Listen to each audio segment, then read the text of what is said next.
इस वीडियो में हम सोलो लेवलिंग सीजन 2 एपिसोड 2 के बारे में बात करने वाले हैं। अगर आपने अभी तक सीजन 2 एपिसोड 1 का एक्सप्लेन वीडियो नहीं देखा है तो आपको वो जरूर देख लेना चाहिए, जिसकी लिंक मैं डिस्क्रिप्शन में दे दूंगा।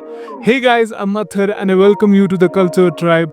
We have a lot to talk about, so let's begin. जैसा कि हम लास्ट एपिसोड में ऑलरेडी देख चुके थे कि जिनवू आइस बियर्स और उनके बॉस को हरा चुका था। एंड फाइनली इस एपिसोड के ओपनिंग सीन में हम देखते हैं कि जिनवू आइस बियर्स को और उनके बॉस को अपनी शैडो आर्मी में ज्वाइन कर लेता है। आगे हम गेट के बाहर देखते हैं कि 3 घंटे बीत चुके हैं, यानी कि गेट के अंदर 3 दिन।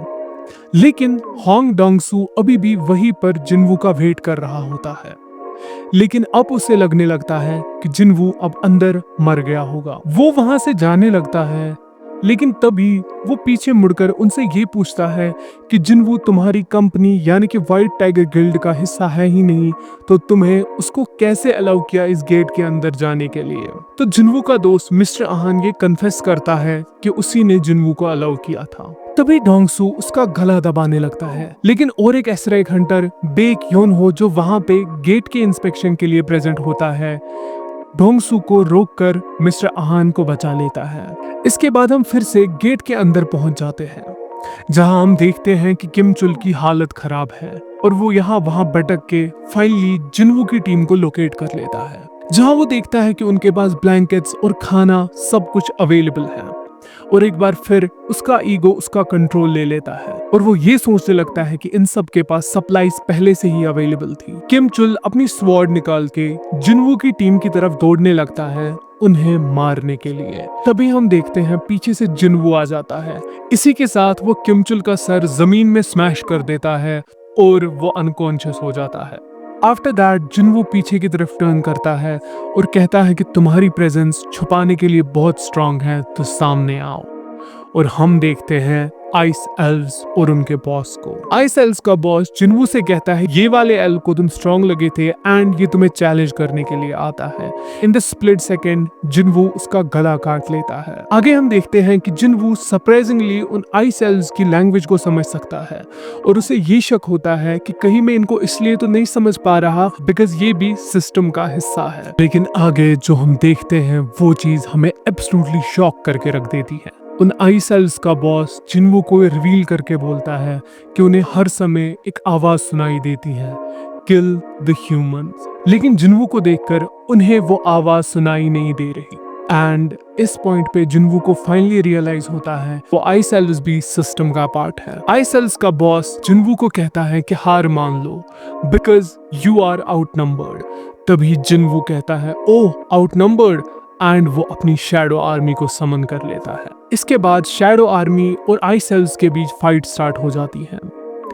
हालांकि आइस एल्व्स को इजीली शैडो आर्मी बीट कर पाती है, लेकिन उनका जो बॉस होता है वो शैडो आर्मी को काफी इजीली डिफीट कर पा रहा होता है, जिससे जिनवू के एमपीज तेजी से ड्रेन हो रहे होते हैं। जिनवू को रियलाइज होता है कि वो आइस एल्व्स के बॉस को डिफीट नहीं कर सकता, फिर चाहे वो क्यों ना एग्रिस को ही यूज कर ले।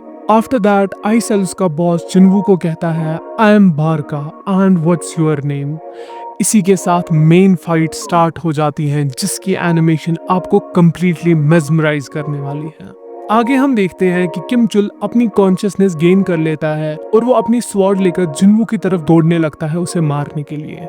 और यहाँ से बारका भी जिनवू की तरफ आने लगता है उस पर अटैक करने के लिए। जिनवू एक स्नो स्टॉर्म क्रिएट करता है बारका को डाइवर्ट करने के लिए।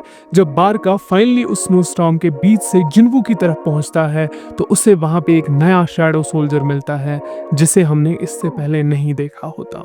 लेकिन इसी के साथ ये रिवील किया जाता है कि जब किम चुल जिनवू को मारने आ रहा था तो जिनवू ने उसे मारकर एक शैडो सोल्जर बना दिया और उसका नाम रख दिया आयरन।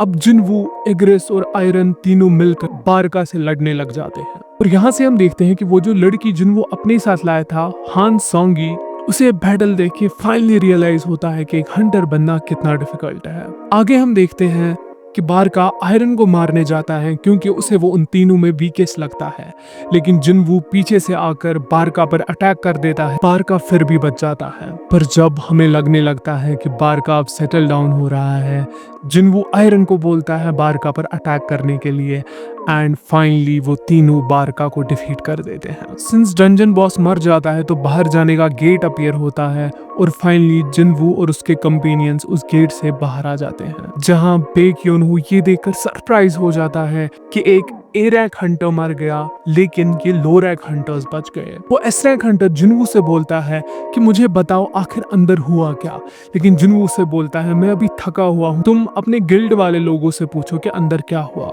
लेकिन वो एस रैंक हंटर जिनवू को थोड़ा सा फोर्स करने लगता है, जिससे जिनवू को थोड़ा गुस्सा आ जाता है एंड वो उस एस रैंक हंटर की तरफ टर्न करके उससे बोलता है तुम्हें मुझे थैंक यू नहीं पहले बोलना चाहिए कि मैंने तुम्हारे 2 लोगों की जान बचाई। वो एस रैंक हंटर चुप हो जाता है और जिनवू को थैंक यू बोल देता है। इसके बाद जिनवू वहां से चला जाता है सोंगी को घर छोड़ने के लिए, और यहाँ से हम देखते हैं योनहू हीजिन से पूछता है, जो लड़की जिनवू के साथ गई थी, कि आखिर जिनवू इतना गुस्से में क्यों था। तो हीजिन आंसर करती है ये तब से गुस्से में था जब से इसने डंजन बॉस को मारा। लेकिन उस एस रैंक हंटर को जिनवू की पावर का अंदाजा हो जाता है एंड वो मिस्टर आन को कहता है कि तुम जिनवू को हमारी कंपनी में लेके आना। यहाँ से हम देखते हैं कि जिनवू फाइनली सोंगी को घर पे ड्रॉप कर रहा है एंड वहाँ पे थोड़ा सा कुछ रोमांस होता है इन दोनों के बीच में, लाइक सोंगी कॉल जिनवू जिनवू कुन। अगर आप लोगों को पता नहीं है तो जापानीज में कुन हम उन लोगों के नाम के साथ जोड़ते हैं जिनके साथ हम फ्रेंड्स हो या फिर किसी और वे में क्लोज हो। आप समझ रहे हो ना। फाइनली जब जिनवू अकेला गाड़ी में होता है तो हमें पता चलता है कि आखिर जिनवू इतने गुस्से में क्यों था, बिकॉज वो बारका से कुछ भी नए स्किल्स या वेपन्स एक्वायर नहीं कर पाया था। आगे हम देखते हैं कि जिनवू मिरर में देखता है और कहता है आज का दिन कंप्लीटली वेस्ट गया, लेकिन फिर वो सोचता है कि नहीं मैंने आज एक इंसान को मारा एंड देन ही रियलाइजेस कि ये ऑलरेडी उसका 3rd टाइम था। एपिसोड के एंड में फाइनली हम जिनहो को देखते हैं जिसे हमने लास्ट टाइम सीजन 1 में देखा था। वो जिनवू को पिक करने आ जाता है एंड वहाँ पे जिनवू से सोंगी को भी पिक करने के लिए बोलता है। पहले तो वो सोंगी को जिनवू कुन बुलाते हुए शॉक हो जाता है एंड फिर जब जिनवू और सोंगी रात के बारे में बात करने लगते हैं एंड कहने लगते हैं कि कैसे उन दोनों को लेट हुआ था, तो ही गेट्स कम्प्लीटली शॉक्ड और वो जिनवू को कहता है सोंगी अभी अंडर एज है। तो जिनवू भी लाइक सो व्हाट। जिनहू बेचारा ट्रॉमेटाइज हो जाता है एंड चुपचाप गाड़ी चलाने लगता है। इसी के साथ एपिसोड 2 का एंड हो जाता है। अगर आपको वीडियो जरा सा भी अच्छा लगा था तो वीडियो लाइक जरूर करना। That's for today guys. Episode 1 का एक्सप्लेन वीडियो देखने के लिए राइट में क्लिक करो एंड 20th सेंचुरी बॉयज का वीडियो देखने के लिए लेफ्ट में क्लिक करो। And I will see you in the next one. Till then stay cultured. Bye bye. sayonara।